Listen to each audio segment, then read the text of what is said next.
شفاء صدور فاض وعطر كل لسان. نحمده ونصلي على رسوله الكريم اما بعد فاعوذ باللہ من الشیطان الرجیم بسم اللہ الرحمن الرحیم. نبی صلی اللہ علیہ وآلہ وسلم کا جو طریقہ علاج ہے وہ اللہ تعالیٰ کا بتلایا ہوا طریقہ علاج، یعنی وہی الہی جو ہے اس کا سورس ہے طب نبوی کا.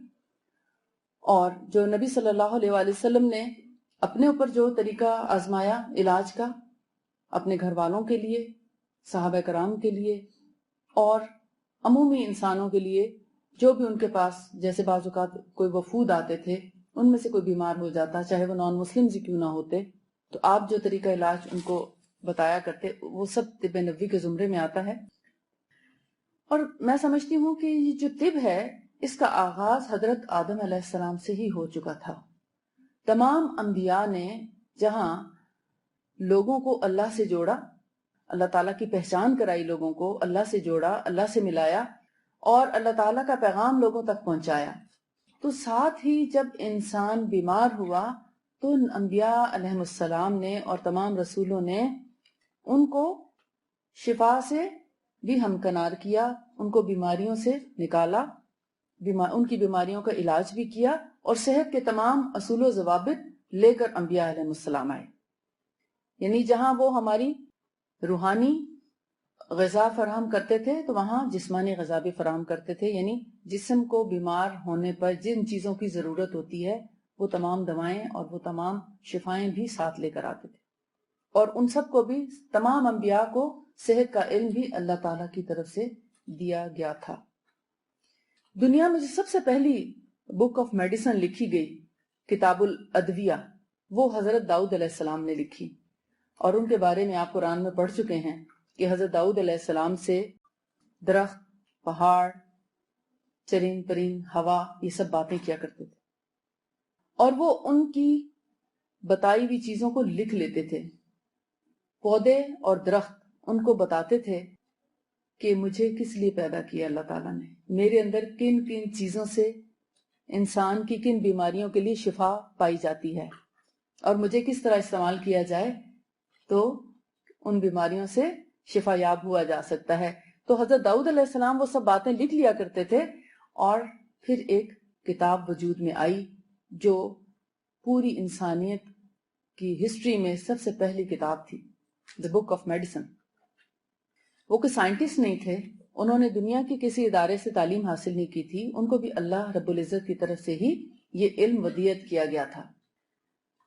اور انسان جب سے زمین پر آباد کیا گیا ہے، یعنی حضرت آدم علیہ السلام سے لے کر اب تک، تو وہاں انسانوں کو رہنے کا سلیقہ اور جو بھی دنیاوی سہولتیں ہوتی ہیں ان سے فائدہ اٹھانے کا طریقہ ہر دور کے رسولوں اور انبیاء نے ان کو سکھایا.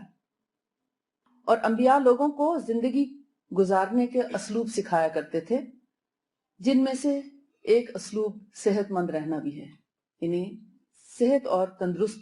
آپ کو صحت مند کے معنی پتہ ہے؟ صحت مندی کیا ہوتی ہے؟ ہیلتھ کس کو کہتے ہیں؟ کہ انسان بیماریوں سے بچ کر چاق و چوبند فریش اپنی زندگی میں ہر وہ کام کر سکے جس کو وہ کرنا چاہے. کوئی بیماری اس کے کام میں رکاوٹ نہ بنے کہ اگر آج آپ نے ہوم ورک کرنا تھا اور نہیں کر پائے اس لیے کہ سر میں درد تھا، پیٹ خراب ہو گیا، فلو ہو گیا، آپ ایبسنٹ ہو گئے اپنی بیماری کی وجہ سے. اگر آپ نے نیت کی ہے کہ میں نے حدیث کورس کرنا ہے تو صحت مندی یہ ہے کہ آپ اس پورے کورس میں اپنی حاضری پوری رکھیں، آپ روزانہ آ سکیں، اپنا کام وقت پہ کر سکیں، اپنا ہوم ورک پورا کر سکیں، آپ کی چھٹی نہ ہو، آپ کی کام میں کمی نہ ہو، آپ کے جو لیسن ہیں وہ پورے ہو جائیں، آپ کو جو پڑھنے کو دیا جاتا ہے، جو یاد کرنے کو دیا جاتا ہے، جتنی دفعہ دہرائی کو دیا جاتا ہے وہ آپ پوری کر سکیں. حق تو تبھی ادا ہوتا ہے نا، اس کو صحت کہتے ہیں. اور جو لوگ ایسا نہیں کر سکتے وہ غیر صحت مند ہیں. لہٰذا ان کو اپنی صحت کو بہتر بنانے کی ضرورت ہے اور اس کا طریقہ ہم دیکھتے ہیں رسول اللہ صلی اللہ علیہ وآلہ وسلم کے طریقے میں. تو انبیاء جو طریقے انسانوں کو سکھاتے تھے صحت مند رہنے کے بھی، اس میں تندرستی کو قائم رکھنے اور کھوئی ہوئی صحت کو واپس لانے کی ذمہ داری ایک علم سمجھا جاتا تھا. یہ بھی ایک علم ہے، کھوئی ہوئی صحت کو واپس لانے کا علم، اسی کو طب کہتے ہیں. تاریخ کے ہر دور اور ہر مذہب میں علاج کرنے والے مذہبی پیشوا نظر آتے ہیں، مذہبی پیشوا ہی نظر آتے ہیں. اسی طرح صحت کا علم جو ہے یہ حکمت پر مبنی ہے، اسی لیے اس کو کرنے والے کو حکیم کہا جاتا ہے. وَمَن يُؤْتِ الْحِكْمَةَ فَقَدْ أُوتِيَ خَيْرًا كَثِيرًا، کہ جس کو حکمت دی گئی اسے بہترین خیر عطا کی گئی، اور جو لوگوں کو خیر اور بھلائی کے ساتھ صحت مند کرتا ہے اس کا ایک ثواب اور اجر کا بھی حصہ لکھا جاتا ہے.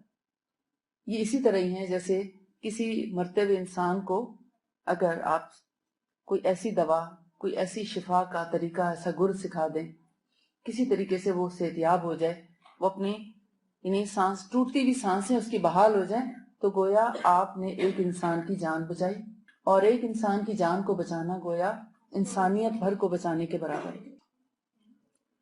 تو جہاں قرآن کا علم آپ حاصل کرتے ہیں ثواب کمانے کے لیے، اگر آپ نیک نیتی کے ساتھ طب کا علم حاصل کریں اور لوگوں کو صحت یاب کریں تو یہ بھی صدقہ جاریہ ہے. جب ایک انسان، ایک مریض صحت یاب ہوتا ہے تو کیا اس کے دل سے دعا نہیں نکلتی ہے نا؟ اور نبی صلی اللہ علیہ وآلہ وسلم نے جب لوگوں کو بیماریوں سے شفا یاب کرنے کے طریقے سکھائے تو اس میں جہاں دوا کے ساتھ علاج کرنے کا طریقہ بتایا، علاج بالدوا، تو وہاں پر علاج بالدعا بھی سکھایا. یعنی جہاں دوا کے ساتھ علاج کرنے کا طریقہ سکھایا تو دعا کے ساتھ بھی علاج کرنے کا طریقہ سکھایا. اور زیادہ اچھا کیا ہے کہ آپ دوا بھی کریں اور دعا بھی کریں. دعا کیا ہے؟ رقیہ ہے، دم ہے، اور اپنے الفاظ میں دعا کرنا بھی ہے کہ اللہ تعالیٰ ہمیں اس تکلیف اور بیماری سے نجات عطا فرمائے. سمپل یہ الفاظ بھی. اور اس کے علاوہ جو رقیہ جات یا جو دم رسول اللہ جھاڑ پھونک کرنے کے طریقے رسول اللہ صلی اللہ علیہ وآلہ وسلم سے ثابت ہیں، ان کو پڑھنا اور ان کو سننا بھی علاج ہے. جیسے آپ لوگ رقیہ لگا لیتے ہیں، جیسے ہم عام طور پر رقیہ ان صورتوں میں لگاتے ہیں جہاں پر جادو، نظر اور آصف وغیرہ کا خدشہ ہوتا ہے، جنات وغیرہ کا، ہم وہاں زیادہ رقیہ استعمال کرتے ہیں. وہ تو ہے ہی، جسمانی بیماریوں کے لیے بھی رقیہ ہمیں بہت فائدہ دیتا ہے، کیونکہ اس سے ایک مثبت قسم کی جو کہتے ہیں نا جسے پازیٹیو ریز آتی ہیں انسان کے جسم کے ساتھ اور اس کی روح اور اس کے دماغ کے ساتھ اور دل کے ساتھ، جب ان کا انٹریکشن ہوتا ہے تو انسان صحت یاب ہونا شروع ہو جاتا ہے. اور اب اس پر بڑی ریسرچ بھی ہو رہی ہے کہ قرآن سننے سے لوگ کیسے ٹھیک ہوتے ہیں. اس میں ہر قسم کی بیماریوں کا علاج جو ہے وہ قرآن سنوا کر کیا جانے لگا ہے. اچھا، نبی صلی اللہ علیہ وآلہ وسلم کی بعثت کا جو مقصد تھا وہ صرف قرآن پہنچانا نہیں تھا. اللہ تعالیٰ نے قرآن پاک میں ان کے بارے میں فرمایا، جیسے حضرت ابراہیم علیہ السلام کی دعا ہے نا کہ ربنا وابعث فیہم رسولا منہم یتلو علیہم آیاتک ویعلمہم الکتاب والحکمت ویزکیہم انک انت العزیز الحکیم، کہ اے ہمارے رب ان لوگوں میں اور انہی میں سے اپنا ایک رسول مبعوث فرمانا، یہ رسول ان کو تیری آیات پڑھ کر سنائے اور ان کو تیری کتاب کا علم سکھائے، حکمت سکھائے اور پاکیزہ کرے، یعنی ان کو پاک صاف ہونے کے بھی طریقے سکھائے، کیونکہ تو ہی سب سے بڑا ہے اور تو ہی حکمت والا ہے. اور یہ جو حکمت ہے یہ بہت بڑی خیر کثیر ہے، نہ صرف انسان کو سیدھے راستے پر گامزن کرتی ہے، سیدھے راستے پر گامزن رہنے کے لیے وہ قوت بھی فراہم کرتی ہے جس سے انسان سیدھے راستے پر گامزن رہ سکے. جیسے نا المؤمن القوی خیر من المؤمن الضعیف، کہ جو قوی مومن ہے وہ ضعیف اور کمزور مومن سے اچھا ہے. کس طرح اچھا ہے کہ قوی مومن ہو سکتا ہے رات کو اٹھ کے تہجد بھی پڑھ لے، فجر کی نماز بھی وقت پہ پڑھ لے، رات کو وقت پہ سوئے گا اور وقت پہ اٹھ کے اپنی عبادت کر سکے گا. نماز کے اندر ہو سکتا ہے وہ زیادہ قرآن کی تلاوت کر سکے بنسبت ایک کمزور انسان کے. اور صرف نماز اور روزے اور نوافل یا تسبیحات تک ہی سب کچھ مکمل نہیں ہو جاتا. سب سے بڑی بات یہ ہوتی ہے کہ آپ کسی انسان کے کام آ جائیں، کسی کی ضرورت پوری کر دیں، کسی کی تکلیف دور کر دیں. اگر کوئی بیمار ہے اس کا علاج کر دیں، یا اس کو علاج کا طریقہ بتا دیں، یا اس کو معالج تک پہنچا دیں، یا اس تک دوا پہنچا دیں، یا اس کے پاس وسائل نہیں ہیں تو اس کے لیے دوا کا بندوبست کر دیں. کتنے لوگ ایسے ہیں جو کھانا کھا کے نہیں سو سکتے، ان کے لیے کھانے کا انتظام کر دیں. وہ کیسے ہو سکتا ہے؟ آپ کی صحت اچھی نہیں اپنی، آپ دوسرے کے لیے کیسے کریں گے؟ یہ جو چیز ہے صحت مند رہنا اور صحت مندی کی ترغیب دینا، یہ بھی صدقہ جاریہ کا کام. جو لوگ شروع سے ہی اپنی صحت کا خیال رکھتے ہیں، جیسے بہت بچپن سے اگر چھوٹے بچے کو ہی آپ مثلا ایک پیدا ہوتا بچہ ہے، آج کل ڈاکٹرز نے منع کر دیا، یہ ایک کسی وجہ سے منع کیا تاکہ امت مسلمہ میں طاقتور جنگجو پیدا نہ ہو سکے. اس کے پیچھے آپ کبھی بہت زیادہ جب طب کو پڑھیں گے یا حکمت کو پڑھیں گے تو آپ کو میری یہ بات کبھی یاد آئے گی. پتہ نہیں کتنے سالوں بعد جا کے آپ اس بات کو سمجھ پائیں کہ یہ ان کی ایک یعنی میں کہہ سکتی ہوں کہ ایک سازش کے طور پر اس چیز کو لاگو کیا گیا کہ شہد پیدا ہوتے بچوں کو نہ دیا جائے. کیونکہ ابھی لیٹسٹ ریسرچ آئی ہے، ریسرچ پہ تو سب کا یقین ہے کہ اگر پیدا ہوتے بچے کو میٹھا چکھا دیا جائے تو اس کے دماغ کے سارے سیلز بہتر طور پر کام کرنا شروع کر دیتے ہیں.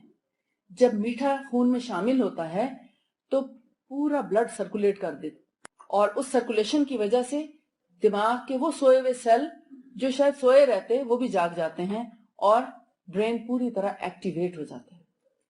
اب آپ سوچیں کہ جب تک امت مسلمہ شہد اور کھجور کی تحنیک سے کام لیتی رہی تو یہاں بہت بڑے بڑے صحت مند لوگ جنہوں نے دین کا بھی بہت کام کیا اور جسے کہتے ہیں کہ جہاد میں بھی بہت پیش رہے، ان کو چاہے 2 دن 3 دن بھی کھانا نہیں ملتا تھا، وہ پتھر باندھ کر بھی جہاد میں پیش رہے. ان کی گھٹی میں شہد تھا اور ان کی گھٹی میں کھجور کی تحنیک تھی. گھٹی تحنیک کو بولتے ہیں نا، جو سب سے پہلا جو چیز بچے کے منہ میں ڈالی جاتی ہے وہ اس کو تحنیک کہتے ہیں. آپ نے تحنیک کے بارے میں پڑھ لی ہوں گی حدیث، یہ نہیں پڑھی ابھی نہیں پڑھی، آپ پڑھیں گے انشاءاللہ. اب آپ زیادہ اچھے طریقے سے سنیں گے کہ تحنیک کیا چیز ہوتی ہے اور وہ کیوں دی جاتی ہے اور اس کا ایفیکٹ کیا ہوتا ہے. وہ کہتے ہیں نا کہ اگر آپ کسی نیک انسان سے تحنیک کرائیں گے تو امید ہے کہ اس کے اندر نیکی کا عنصر غالب رہے گا. یہ ایک اچھا گمان کیا جاتا ہے اور اس میں کوئی برائی بھی نہیں ہے، اس میں کوئی شرک نہیں ہے کہ کیونکہ انسان تو کسی کو ہدایت نہیں دے سکتا یا انسان کسی کو نیک نہیں بنا سکتا، وہ تو اللہ کے حکم سے ہی ہوتا. لیکن ایسے ہی جیسے آپ کسی نیک انسان کی صحبت اختیار کرتے ہیں تو آپ کو نیکی کی توفیق بہتر طور پر ہوتی ہے بنسبت اس کے کہ جو آپ نیگیٹو لوگوں میں رہیں تو آپ کے خیالات، آپ کی سوچیں، آپ کے انداز جو ہیں وہ نیگیٹو ہونا شروع ہو جاتے. اسی وجہ سے لوگ جو ہیں وہ کسی نہ کسی نیک انسان سے تحنیک کرانا چاہتے ہیں. اب آپ دیکھیں کہ کچھ چیزیں ایسی ہیں جو قرآن پاک خود ڈائریکٹ بتاتا ہے ہمیں. مثال کے طور پر جن پھلوں کا اور جن سبزیوں کا ذکر قرآن پاک میں ہوا ان میں دیکھیں جیسے زیتون، انجیر، وہ تین ہی والزیتون، ان دونوں کا تو ذکر ہی ساتھ ساتھ ہوا ہے. اگر میں آپ کو چند چیزوں کے بارے میں مختصراً بتا دوں کیونکہ ہماری جو کلاس کا ٹائم ہے بڑا لمیٹڈ ہے اور آپ کی چھٹی کا ٹائم ہو جائے گا، تو میں چاہتی ہوں کہ آپ کو کچھ فائدے کی ایسی چیزیں بتا دوں جن سے آپ آج کل کے روزمرہ کے جو مسائل ہیں ان کو سمجھ کے اور یعنی کوئک ریمیڈیز جن کو آپ کہہ سکتے ہیں کہ جلد صحت یابی کی طرف جانے والی وہ نیچرل چیزیں جو قرآن جن کا ذکر کرتا ہے، حدیث میں جن کا ذکر آتا ہے، وہ میں آپ کے سامنے بیان کرنا چاہتی ہوں تاکہ آپ لوگوں کے پاس چند نسخے ایسے ہوں کہ آپ کو اس کلاس کا فائدہ محسوس ہو کہ ہم نے کچھ سیکھا ہے آج کی کلاس میں. اب مثال کے طور پر والتین والزیتون، سورہ 3 میں آتا ہے نا، زیتون اور انجیر، یہ دو چیزیں، ان دونوں کا ذکر ساتھ کیوں کیا؟ ابھی جو ریسنٹلی اس پہ ریسرچز ہوئیں تو انہوں نے دیکھا کہ زیتون کا ذکر جو ہے وہ قرآن پاک میں تقریباً 7 دفعہ آیا ہے. وہ جیسے جس میں آتا ہے نا کہ زیتون کا جو تیل ہے یعنی اولیو آئل کا ذکر آتا ہے کہ مبارک درخت سے ہے، اور وہ 7 دفعہ اس کا ذکر آیا. اور اسی طرح وہ تین جو ہے یعنی انجیلیں جو ہیں اس کا غالباً ذکر 3 دفعہ ہے. تو کہتے ہیں کہ اگر 3 انجیل اور 7 زیتون کے پھل جو ہیں، یعنی پھل مین کے زیتون کا جو دانہ ہوتا ہے نا، یعنی ایک پورا زیتون، ایک تو اولیو آئل ہوتا ہے نا، ایک اولیوز، اگر 7 اولیوز لے لیں، ان دونوں کو اگر آپ ملا کر کھا سکیں روزانہ تو آپ دیکھیں گے آپ کو کن کن چیزوں میں فائدہ ہوتا ہے. سب سے پہلے تو وہ جو چیزیں جو کامن ہے وہ میں آپ کو بتاتی ہوں. اور اگر کوئی شخص زیتون نہیں کھا سکتا، بعض لوگوں کو اس کا ٹیسٹ اچھا نہیں لگتا، تو پھر وہ ان 7 زیتون کی بجائے 1 ٹیبل سپون اولیو آئل لے لیں، زیتون کا تیل. زیتون کا تیل بتانے سے پہلے میں یہ بھی بتانا چاہوں گی کہ ہمیشہ چیز وہ لیں جو پیور ہو، خالص ہو، اور یعنی اصلی چیز لیں. نمبر 2، سیکنڈ وہ جیسے کہتے ہیں نا اگلی دوسری کشید تیسری کشید والا اولیو آئل مت لیں. ایکسٹرا ورجن اولیو آئل لینا چاہیے. اور کولڈ پریس سب سے اچھا cold press extra virgin olive oil ہوتا ہے. اس کی افادیت ایک عام زیتون کے تیل کی برابر نہیں ہو سکتی. یہ پہلے سمجھنے کی بات ہے. آپ اگر دوسری تیسری کشید والا اولیو آئل لے لیں گے کہ سستا ہے، اور آپ چاہیں گے اثر ہمیں وہ ملے جو پہلی کشید والا ہے، تو یہ پاسبل نہیں ہے. جس طرح آپ انما الاعمال بالنیات پڑھتے ہیں اور اپنے اعمال کی اصلاح اس طرح کوشش کرتے ہیں کہ آپ کے عمل کے پیچھے کسی قسم کے کوئی اور چیز شامل نہ ہو، نیت بھی خالص ہو تو عمل بھی خالص ہوتا ہے، اور پھر وہی عمل قبول بھی ہوتا ہے، اسی کا اجر ملتا ہے. اسی طرح جب آپ علاج کے زمرے میں آتے ہیں، علاج کرنا یا کرانا چاہ رہے ہوتے ہیں، تو چیز وہ استعمال کریں جو پرفیکٹ ہو، خالص بھی ہو، تازہ بھی ہو، اور صحیح معنوں میں وہ چیز ہو جو فائدہ دینے والی ہے. اگر آپ کے سامنے 2 تیل آئیں، مثلا اولیو آئل کے 2 کنٹینر پڑے ہیں، یہ 2 بوتلیں پڑی ہیں، ایک اگر بوتل آپ کو 500 میں مل رہی ہے اور دوسری 100 میں، آپ نے کیا کرنا ہے؟ آپ نے تو 100 والی لے لینی ہے. اور آپ کوشش یہ کریں گے کہ 500 والی بوتل کا اثر آپ کے اندر آ جائے، تو یہ تو پاسبل نہیں ہے. تو جو چیز اصلی ہوگی، خالص ہوگی، وہ تھوڑی سی مہنگی بھی ہوگی، لیکن جہاں صحت کا معاملہ وہاں کمپرومائز نہیں کرنا چاہیے. اب آتے ہیں زیتون کے تیل کی طرف. 1 ٹیبل سپون اولیو آئل اور 3 دانے انجیر. ان کو کن کن بیماریوں کے لیے استعمال کرنا چاہیے وہ بھی میں آپ کو بتاتی ہوں. پہلے آپ اس کا طریقہ لکھ لیں. جو ایک کامن طریقہ اس کا میں نے اپنی زندگی میں آزما کے دیکھا، وہ میں آپ کے سامنے رکھتی ہوں. کہ انجیریں آپ دیکھ رہے ہیں، خشک انجیریں ہوں یا تازہ، دونوں استعمال کر سکتے ہیں. لیکن چونکہ ہمیں زیادہ تر خشک دستیاب ہوتی ہیں، ہمارے علاقے میں زیادہ انجیر نہیں پائی جاتی یا اس کی حفاظت نہیں کی جاتی، تو ہم اس سے محروم ہو جاتے ہیں. حالانکہ اسلام آباد میں بھی بہت انجیر کے درخت موجود ہیں، جگہ جگہ زمین پہ گری ہوتی انجیر، مگر چونکہ اس کے قدردان نہیں پائے جاتے لہٰذا وہ ضائع ہو جاتی ہیں، اور ہمیں انڈائریکٹ طریقے سے پھر ڈرائی انجیر ملتی ہے. تو 3 دانے انجیر کے لیں، اس کو اچھے سے دھو لیں، کیونکہ اس میں مٹی وٹی کچھ وہ تنکے منکے بہت کچھ لگا ہوتا ہے. رسی میں پروئی ہوتی ہے تو رسی کے ہی چھلکے اس میں آ جاتے ہیں باندھ کے. تو اس کو صاف ستھرا کر کے دھو کے 3 دانوں کو پینے والے پانی میں، صاف ستھرے پانی میں رات کو جیسے ایک سٹینڈرڈ کپ ہوتا ہے نا، تقریباً اتنا پانی، ایک مناسب کپ کہہ لیں. اب آپ مجھے کچھ لوگوں کو سٹینڈرڈ کپ کا نہیں پتا، ایک ہوتا ہے انٹرنیشنلی جو ریکگنائز ہے کہ 1 کپ، ٹھیک ہے. اگر تو آپ کو سمجھ آتی ہے تو ٹھیک، نہیں تو آپ 100 ml میں بھی ڈال سکتے ہیں، یا ایک عام پیالی جو آپ کے گھر میں کپ ہے، آپ اس میں پانی پینے کا ڈال کے اس کے اندر 3 دانے انجیر کے ڈال کے رات کو ڈھانک کے بسم اللہ پڑھ کے اس کو ڈھانک کے رکھ دیں. صبح اٹھ کر وہ 3 دانے انجیر کے خوب اچھے سے چبا کے کھائیں، اور ان کے اندر جو باریک بیج ہوتا ہے نا اس کو خوب توڑنے کی کوشش کریں، کیونکہ اصل میں اس کی جو شفا ہے ان بیجوں میں پوشیدہ ہے، اور وہ ہم تیزی میں کھا جاتے ہیں اور اس کی شفا سے کافی حد تک محروم ہو جاتے ہیں. تو ان کے اندر ایک تیل پایا جاتا ہے ان بیجوں کے اندر، جس کو نکالنا ہی فائدہ مند ہے، اس لیے اچھے سے چبا کے کھائیں. اور جو پانی ہے جس میں آپ نے بھگوئے تھے وہ پانی بھی پی لیں. جب آپ یہ پورا کپ ختم کر چکے ہیں، پانی بھی اور انجیر بھی، تو اس کے بعد 1 ٹیبل سپون آلیو آئل بھی پی لیں. پھر اس کے بعد 1 گھنٹے کا اگر گیپ کریں تو بہت اچھا ہے، ناشتے میں یا کسی بھی اور چیز کے کھانے میں. ٹھیک ہے، کچھ بھی کھانے پی سکتے ہیں. جیسے بعض اوقات کسی نے، اب آج کل تو دوائیں بھی اس قسم کی ہیں، جیسے تھائرائیڈ کی دوا لوگ لیتے ہیں، خالی پیٹ لیتے ہیں.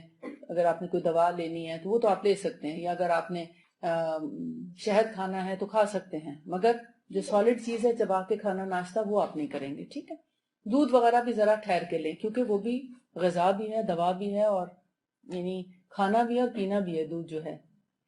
تو اس لیے اس کو بھی تھوڑا پروٹین ہے نا، پروٹین تھوڑا ہیوی ہوتا ہے، تو ٹھہر کے لیں. اب 1 گھنٹے کا جو آپ گیپ کریں گے، اس دوران یہ کیا کام کرتی ہے. آج کے دور کی جتنی بیماریاں ہیں، وہ بیماریاں، جیسے اب آپ اپنا زیادہ وقت چھاؤں میں گزارتے ہیں، دھوپ میں نہیں بیٹھتے، مثال کے طور پر دھوپ سے آپ محروم ہو گئے، دھوپ کی محرومی آپ کو اس میں کور ہو جائے گی. لیکن اس کا یہ مطلب نہیں ہے کہ آپ دھوپ کبھی بھی نہ لیں. دھوپ اور سورج یہ بہت بڑا ڈاکٹر ہے. اللہ تعالیٰ نے اس کو یعنی اس کے اندر ایک بہت بڑی ڈاکٹری پوشیدہ ہے کہ آپ کی ہڈیوں کی بیماریوں کا علاج کرتا ہے. آپ کو وائٹامن ڈی ڈیفیشنسی سے بچاتا ہے سورج کی دھوپ، شعائیں. اور جسم کے اندر کیلشیم کو ایبزارب کراتا ہے. کیلشیم جو آپ دودھ سے لیتے ہیں، کیلشیم وہ جو آپ غذا سے لیتے ہیں، وہ جسم کے جہاں ضرورت ہوتی ہے وہاں وہ پہنچانے کا کام سر انجام دیتا ہے. کیونکہ کیلشیم ایبزارب نہیں ہو سکتا باڈی میں اس وقت تک جب تک کہ آپ کے اندر وائٹامن ڈی ڈیفیشنسی ہے. اگر وائٹامن ڈی کی کمی ہے اور آپ جتنا بھی ڈھیروں دودھ پی جائیں، آپ کو بیکار ہے، ضائع ہو جائے گا. ہو سکتا ہے اسی سے گردے میں پتھری بن جائے یا پتے میں. اور اگر آپ کیلشیم کی ٹیبلٹس لے رہے ہیں تو وہ تو سراسر گردے میں پتھری اور پتے میں پتھری بنانے کے ہی کام آ رہی ہیں زیادہ تر، اور ہڈیوں میں کم فائدہ دے رہی ہیں، کیونکہ کیمیکل بیسڈ ہے. یعنی جو ٹیبلٹس ہیں آپ کو کیمیکل بیسڈ مل رہی ہیں، اس میں کیا ہے، زیادہ سے زیادہ جانوروں کی ہڈیاں ان کا برادہ ہے، اور اس کو کیمیکل بیس پہ بنا کے آپ کو کیلشیم دے دی جاتی ہے، آپ خوشی خوشی کھا لیتے ہیں. اور کیا ہے، یہ جتنے یعنی بیف ہے، چکن ہے، مٹن ہے، کیا ان سب کی ہڈیوں کو پیس کے ان کو برادہ ان کا یعنی اس کو پیوریفائی کر کے یا اس کو پروسیس کر کے اس کی ٹیبلٹ بنا دیتے. تو آپ خود ہڈی کیوں نہیں چوس لیتے جب آپ کھانا بناتے ہیں؟ آپ نیچرل طریقے سے لیں نا. اتنے پروسیس کی ہوئی چیز لیں گے، جتنے کیمیکلز آپ کے باڈی میں جائیں گے اتنے ہی آپ کے باڈی میں ٹاکسنز بھی بھریں گے، اور ٹاکسنز جتنے بھریں گے اتنے آپ کے جسم میں آرتھرائٹس، آسٹوپروسس، معدے کی بیماریاں، گردے کی بیماریاں، جگر کی بیماریاں، دل کی بیماریاں، یہ سب بلاکیجز جو ہو رہی ہیں نا آج کل، یہ ٹاکسنز ہمارے جسم میں بھر رہے ہیں. اور جتنے ٹاکسنز بھریں گے اتنے آپ بیمار ہوتے چلے جائیں گے. اور آپ حیران ہوں گی، ان 2 چیزوں میں ٹاکسنز کو جسم سے باہر پھینکنے کی بڑی قوت پائی جاتی ہے. ٹاکسنز کیا ہیں؟ گندے فاسد مادے، آسان سے زبان میں. وہ اب دیکھیں ہمارا جسم، پہلے ہم اپنے جسم کو اگر سمجھ لینا تو پھر ہمیں شفا کی بھی سمجھ آ جائے گی اور ہمیں اس کے علاج کی بھی سمجھ آ جائے گی. ہمارا جسم جو ہے پورے کا پورا نالیوں سے بنا ہوا ہے. ہمارے جسم میں رگیں ہی رگیں ہیں. آپ اس کو عام سادہ زبان میں نالیاں بول دیں. نالی اصل میں اوپن ہوتی ہے، یہ رگیں ہوتی ہیں. رگیں مطلب پائپس ہیں. یہ پائپ ہیں پورے جسم میں، حتیٰ کہ ہڈی میں بھی وہ پائپ گزرتے ہیں، تبھی تو ہڈی گرو کرتی ہے. ہڈی سے بھی خون کی نالیاں گزرتی ہیں، تبھی تو آپ اتنے چھوٹے سے بچے پیدا ہوتے اتنے بڑے ہو جاتے ہیں. وہ ہڈی میں اگر خون کی نالیاں نہ گزریں تو آپ بڑے نہیں ہو سکتے. ہڈی کو بھی اگر آپ کاٹیں تو اس میں سے خون نکلتا ہے. ٹھیک، کبھی ہڈی فریکچر ہو جائے یا ٹوٹ جائے تو آپ دیکھیں تو اس میں سے ہڈی سے بھی خون نکل رہا ہوتا ہے. اچھا، اب ہمارا جسم تو نالیوں کا مرکب ہے، حتیٰ کہ بالوں کی جڑوں میں بھی وہ خون کی نالیاں گزرتی ہیں. ہمارے ناخنوں میں بھی وہ خون کی نالیاں گزرتی، تبھی تو لمبے ہو جاتے ہیں، ورنہ تو یہ ڈیڈ چیز ہوتی اگر اس میں خون نہ جس چیز میں خون گزر رہا ہے وہ ہماری زندہ چیز ہے. جہاں خون کا دوران نہیں ہوتا جن حصوں میں، وہ جگہ بلاک ہو کے ڈیڈ ہو جاتی ہے. اسی طرح جیسے بعض بچوں میں مسکولر ڈسٹرافی ہو رہی ہے، برین ایٹروفی ہو رہی ہے، یا دماغ جیسے صحیح طور پہ کام نہیں کر رہا، جسم نہیں، پیر چلتے چلتے جیسے آہستہ آہستہ رک جاتے ہیں، نہیں اٹھا سکتے، کام نہیں کر سکتے. ہارٹ بلاکیج، آپ اس سے تو بہت اچھی طرح واقف ہو چکے ہیں کیونکہ اتنا کامن ہو گیا ہے، سٹنٹ ڈالنا پڑتا ہے. یا اس کی سرجری کرنی پڑتی ہے. سرجری کے ساتھ پھر وہ اسٹنٹ بھی ڈلتے ہیں، یا اس کے اندر جو ہے یعنی بعض دفعہ ہارٹ انلارجمنٹ ہو جاتی ہے، وہ بھی بلاکیج کی وجہ سے ہو رہی ہوتی ہے. پھر لیور کی بلاکیج ہوتی ہے تو ہیپیٹائٹس ہو جاتا ہے، لیور سیروسس ہو جاتا ہے، فیٹی لیور ہو جاتا ہے. لیور جو ہے وہ فلٹر جب نہیں کرتا، یعنی انفلٹریشن نہیں ہوتی لیور کے اندر، تو بلاکیج ہو کے لیور کی بیماریاں شروع ہو جاتی ہیں. گردوں میں جب پراپر خون نہیں پہنچتا اور اس کی یعنی گردے جو ہے اس کے اندر جب ٹاکسن جمع ہو جاتے ہیں اور اس کے اندر کی خون کی نالیاں بند ہونے لگتی ہیں تو پھر گردوں میں پتھری پیدا ہونے لگتی ہے، گردے اپنا فنکشن سلو کر دیتے ہیں، گردوں کی بیماریاں شروع ہو جاتی ہیں. کیونکہ اس کے اندر دوران خون پراپر نہیں ہو رہا، اب کڈنی فیلئر کی طرف جانا شروع ہو جاتے ہیں. تو اس میں آر ایف ٹیز آپ کے جو ہے اب نارمل آنے لگتے ہیں اور آپ کا پتہ چلتا ہے کہ جی اب آپ کا گردہ جو ہے وہ اتنے % کام چھوڑ چکا ہے، 1 یا 2. اسی طرح آپ کے معدے کی بیماریاں ہیں، جیسے معدے میں السر ہو جاتا ہے، معدے میں درد رہنے لگتا ہے، ہضم نہیں ہوتا، آپ کھانا کھاتے ہیں پیٹ پھول کے، مطلب 2 لقمے کھانے سے پیٹ پھولنا شروع ہو جاتا ہے، پراپر ڈائجیشن نہیں ہوتی. یہ ساری بلاکیجز ہیں. ٹھیک، اب بلاکیج کیا ہے؟ وہ جو نالیاں ہیں نا ہماری، کہتے ہیں ہمارے جسم میں اتنی نالیاں ہیں، اگر ایک انسان کے جسم کی نالیوں کو اکٹھا کر کے اس میں بنا دیں ایک رسی کی شکل میں، تو جتنی یہ زمین ہے اس کے اوپر 2.5 چکر لگ جائیں گے. ایک انسان کے جسم میں اتنی رگیں ہیں کہ ان ساری رگوں کو اگر سیدھا کر کے ایک رگ بنا دیا جائے، اس میں اس کی آنتیں بھی آ جائیں، اس میں اس کے تمام خون کی نالیاں، شریانیں، وریدیں یعنی آرٹریز، وین سب ملا دی جائیں، تو پوری ارتھ کے گرد 1 نہیں 2 نہیں 2.5 چکر لگا پوری ارتھ ایک انسان کے. اب آپ دیکھیں جب ہمارا جسم ہے ہی نالیوں کا مجموعہ، رگوں کا مجموعہ ہے، آپ ذرا سا پرک کریں بلڈ نکل آتا ہے. کہاں سے آتا ہے؟ اس جلد کے نیچے کوئی ایسے خون بہہ تو نہیں رہا، پراپر طریقے سے سسٹمیٹیکلی طریقے سے رگوں کے اندر دوڑ رہا ہے خون. جب آپ کھاتے ہیں میدے سے بنی ہوئی چیزیں، پیزا کھاتے ہیں، پاستا کھاتے ہیں، لزانیاں کھاتے ہیں، نوڈلز، بریڈ کھاتے ہیں صبح ناشتے میں ڈیلی بڑے باقاعدگی کے ساتھ ریلیجسلی، اور پھر آپ نان بڑے شوق سے کھاتے ہیں دن میں، اور اس کے علاوہ اور بھی بہت سی ایسی چیزیں، کیک، پیسٹری وغیرہ، بیکری کی جتنی چیزیں، تمام سموسے، یہ آپ کی فیوریٹ چیزیں. تو جب یہ چیزیں آپ کھاتے ہیں تو آپ دیکھیں کہ ایک طرف آپ یہ چیزیں کھا رہے ہیں، وہی میدا ہے نا، دوسری طرف آپ سٹارچ بناتے ہیں، چاہے وہ کپڑوں کو مایا لگانے کے لیے یا کتابوں کی جلدیں جوڑنے کے لیے کیا لگاتے ہیں کہ اچھی طرح جتنی سٹیکنگ اس کی زیادہ ہوگی اتنا زیادہ مضبوط جڑے گی کتاب. کیا کرتے ہیں آپ 2 چیزوں کو جوڑنے کے لیے وہ استعمال کر رہے ہیں. اسی طرح کپڑوں کو جو کلف لگاتے ہیں اسی میدے سے بنتی، اس کا کام کیا ہے؟ جوڑنا، چپکانا. تو یہ جو ہماری خون کی نالیاں ہیں یہ بھی اسی سے چپک جاتی ہیں. یہ ہمارے دل کی طرف جانے والی رگیں چپکتی ہیں، ہمارے گردوں کی رگیں چپکتی ہیں، اسی سے تو بیماری ہو رہی ہے. اولیو آئل ان سب کا علاج ہے. اسی سے کولیسٹرول ہو جاتا ہے، پھر ان غذاؤں سے کولیسٹرول ہوتا ہے. کتنے لوگ ہیں کہتے ہیں ہم نے تو کبھی گھی چکھا بھی نہیں، مثلا ہمیں کیسے کولیسٹرول ہو؟ کتنے بعض اتنے غریب گھرانوں میں ہم نے کولیسٹرول دیکھا اور اتنا ہائی لیول پہ دیکھا. وجہ کیا کہ میدے کی روٹی کھا رہے تھے، سفید روٹی کھا رہے ہیں، سفید آٹے کی. وہ سفید آٹا جو ہے وہ آپ کی رگوں کو چپکائے گا نہیں، آپ کے آنتوں کو بلاک نہیں کرے گا، وہ کانسٹیپیشن نہیں کرے گا، تو قبض ہو کے آپ کے سب چیزیں بلاک ہو جائیں گی.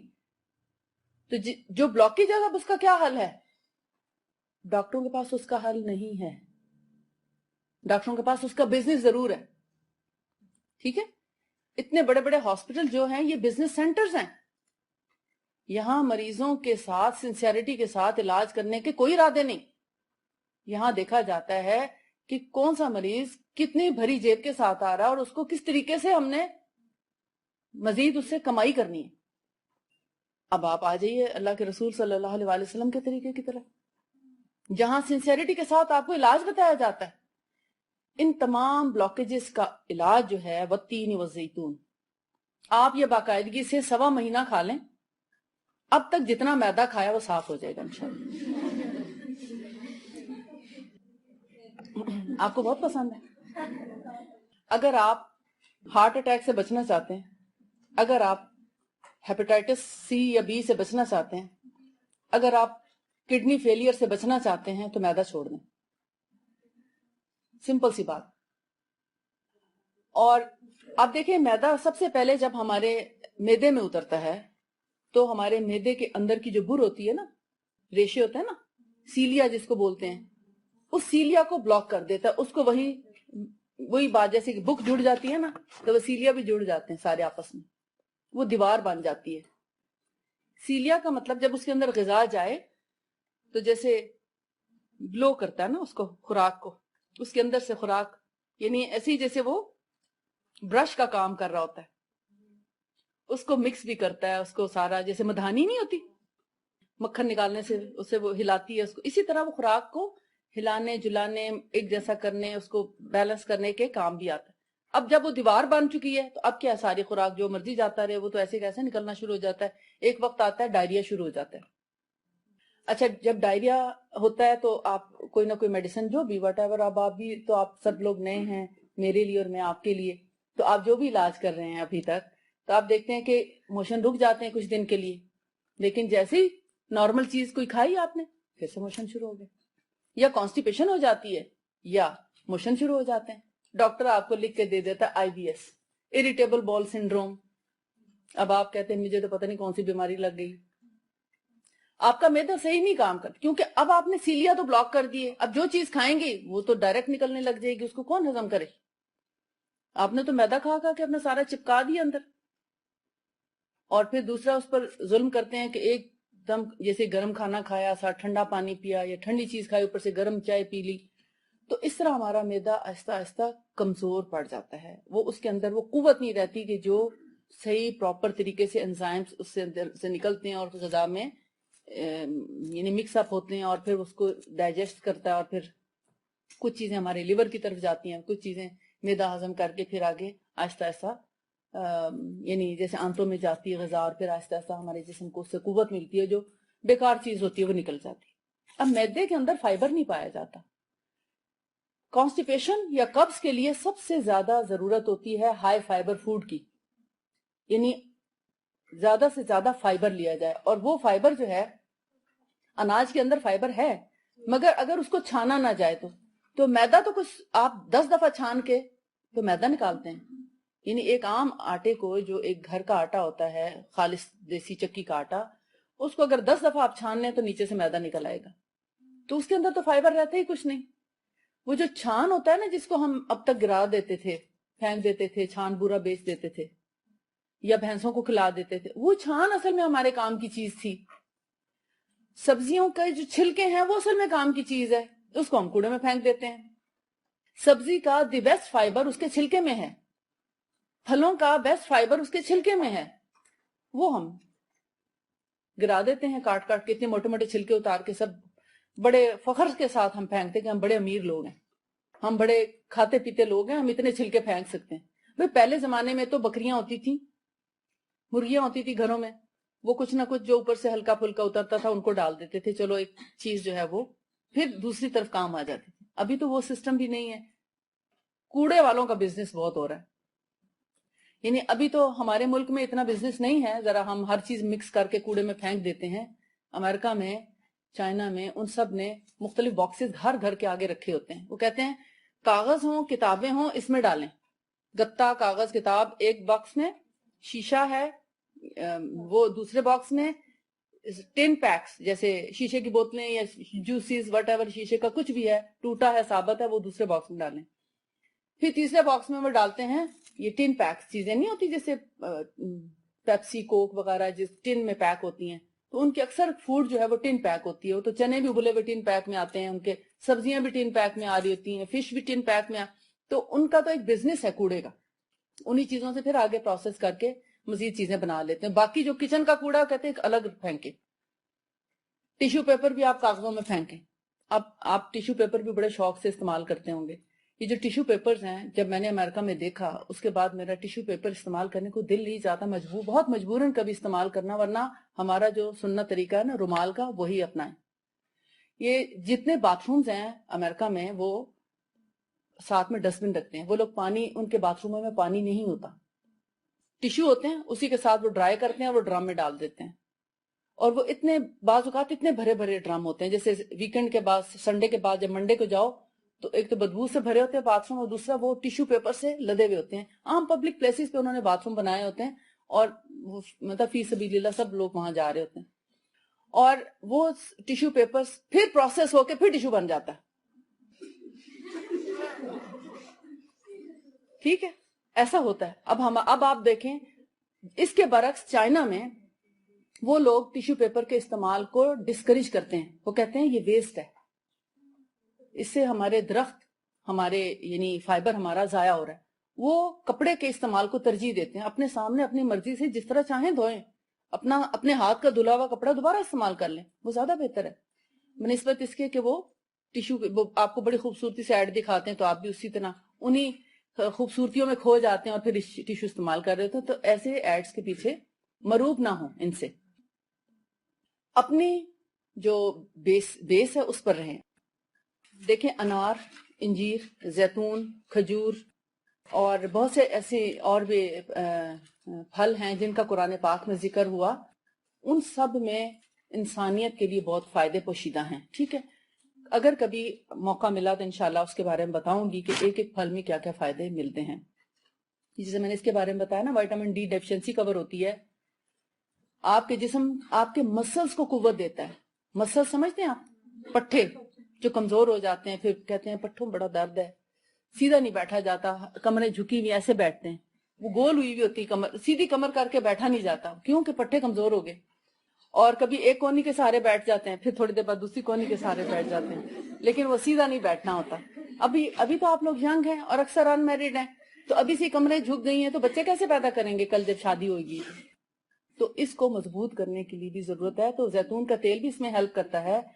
بالوں کی سفیدی سے اگر آپ بچنا چاہتے ہیں تو آپ 1 چمچ زیتون ضرور پیا کریں تاکہ آپ کے بال سفید نہ ہوں.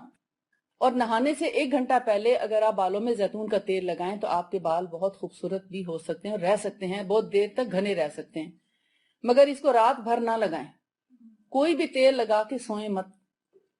صرف 1 گھنٹہ تیل لگائیں اور سر دھو لیں تو آپ کی خیریت ہے اور آپ کے بالوں کی بھی. اور اگر آپ نے زیادہ دیر تیل لگایا تو پھر آہستہ آہستہ آپ کے بالوں کی صحت جو ہے وہ ضائع ہونا شروع ہو جائے گی. اچھا، اس کے بعد یہ اعصاب کو تقویت دیتا ہے. آپ کے جن لوگوں کے اندر خشکی ہوتی ہے جسم کے اندر، اس خشکی کو بھی دور کرتا ہے. یہ جتنی بلاکیجز میں نے ابھی ذکر کیا آپ کو، دل، گردے، معدہ، آنتیں وغیرہ وغیرہ، ان سب کی بلاکیجز کو یہ دور کرتے ہیں انجیر اور زیتون مل کر. ٹھیک ہے. اچھا، خون کی کمی کو پورا کرتے ہیں. جن لوگوں کو ایچ بی لو آتا ہے یا ہیموگلوبن لو ہے، وہ پیشنٹس ان سے فائدہ اٹھا سکتے ہیں. پھر انفرٹیلٹی کا بہت اچھا علاج بھی ہے اس کے اندر، انفرٹیلٹی اور اسپیشلی میل انفرٹیلٹی. اچھا، ہم آگے چلتے ہیں ایک اور علاج کی طرف. آپ پوچھ رہے ہوں گے کست کیا ہوتی ہے، میں چاہ رہی ہوں کست کے بارے میں بتا دوں. کست کے بارے میں آتا ہے کہ نبی صلی اللہ علیہ وآلہ وسلم نے اس میں 7 اشفیہ کا ذکر کیا ہے، 7 شفائیں. یہ نہیں کہا کہ 7 بیماریوں سے شفا، 7 شفائیں ہیں اس کے اندر. کست کے اندر، کست 2 طرح کی ہے، 2 بہنیں ہیں، ایک گوری ہے ایک کالی. جو کست الہندی ہے، کست الہندی، وہ کڑوی ہے، تاثیر میں قدرے گرم ہے کیونکہ طاقت والی بہت ہے، اس لیے تھوڑی گرم تاثیر ہے.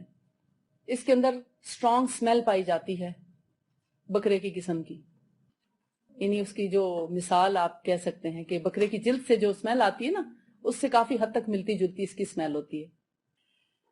ذائقہ بہت کڑوا ہے. یہ صرف اس کو کھانا نصیب ہوتی ہے جس کے لیے اللہ کی طرف سے شفا کا پروانہ آ چکا ہو.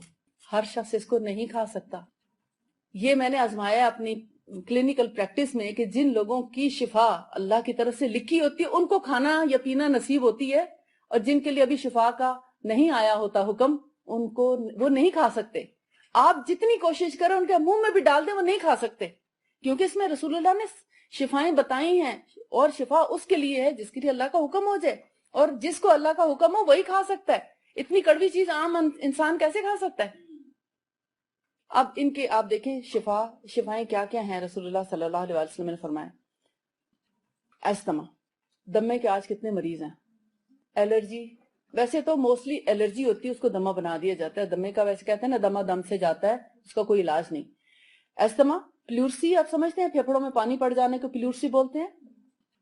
ٹانسلائٹس، گلے پڑ جانا، گلے پھول جانا، گلے خراب ہو جانا، سور تھروٹ ہو جانا، ان سب کا علاج بھی اسی میں ہے۔ پھیپھڑوں میں کوئی انفیکشن ہو جائے اور وہ پھوڑا اتنا بڑا ہو جائے کہ وہ سارے لنگس اتنے ٹائٹ ہو جائیں کہ سانس نہ لیا جا سکے اور مریض گھنٹوں میں مر جاتا ہے، اس کا علاج بھی اسی کست میں پایا جاتا ہے۔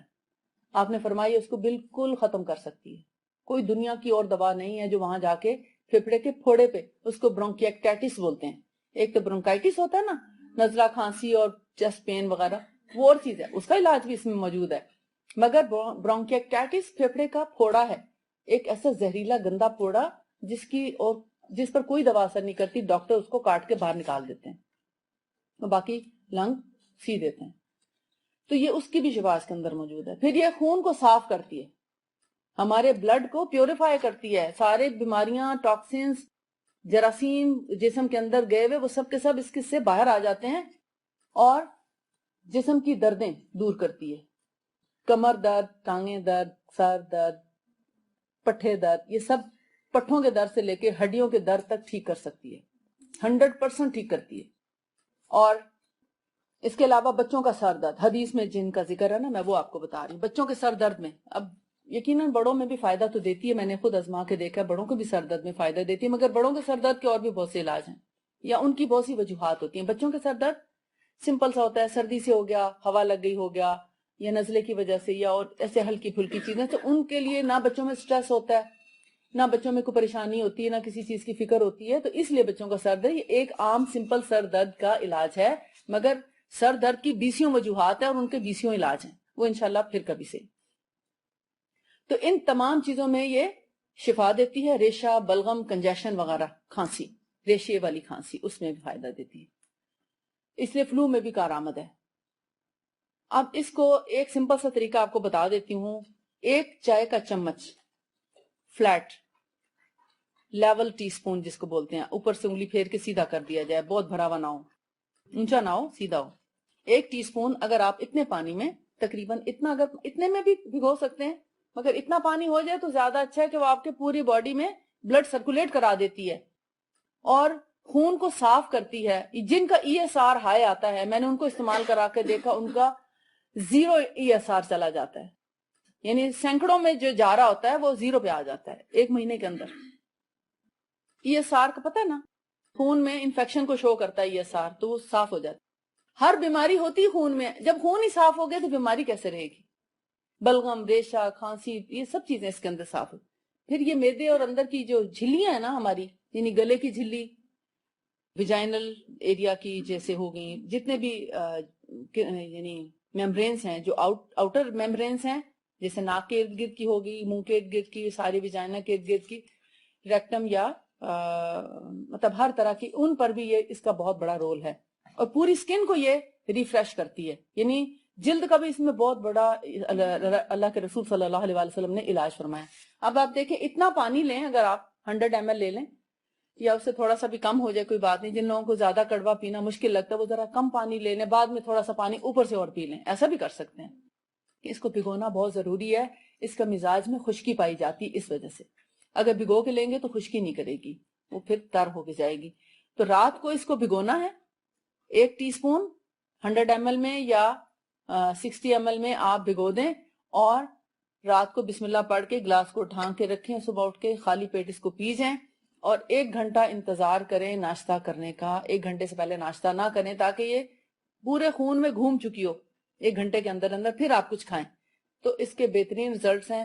میں نے اس کو میل اور فیمیل انفرٹیلیٹی میں استعمال کرایا ہے، جن کو ڈاکٹروں نے جواب دے دیا اووریز شرنک ہو گئی ہیں، اولاد نہیں ہو سکتی، ایزوسپرمیا ہے مردوں کو، یا کسی اور قسم کا جیسے ہوتا ہے نا، وہ اس کے اندر سپرم کاؤنٹ بہت لو ہے، نہیں ہو سکتا، یا وٹ ایور جو بھی مسئلہ ہے، ہر مسئلے کو جا کے اس نے ٹھیک کیا۔